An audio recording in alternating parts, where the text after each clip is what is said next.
Hi, good afternoon. Kung naman problema pa rin kayo sa pagpipayroll right now or naghahanap kayo ng payroll na pwede magamit para sa startup business or sa existing business nyo, ay try nyo na itong ating semi-monthly payroll na pwede rin natin i-set up into daily payroll. So, dito, ayan, dito magta-type lang tayo ng mga information and automatic is magre-reflect yan sa ating payslip. So, for example, ito, employee number 1, 450 pa lang to.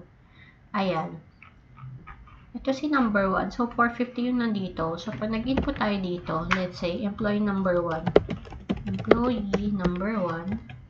Position 1. For example, monthly rate 20,000. Ayan. So, check lang natin dito sa dulo. So, since monthly siya, monthly rin yung computation ng sahod niya.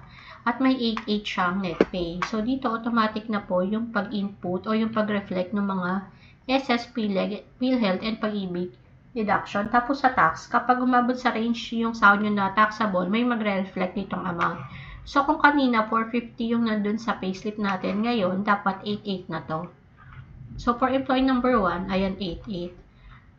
For employee number 2, so 450, lagyan natin to ng input. Ayan, let's say, eto, gayahin lang natin to. Gawin lang nating number 2. Ayan, employee number 2. Position number 2, let's say, 18,000. So, check lang natin yung net pay. So, ito, 7.9 yung net pay niya for that cut-off. And then, automatic, ito, si employee number 2, 7.9.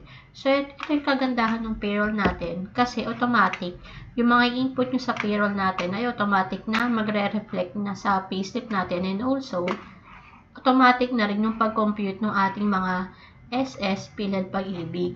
Ayan.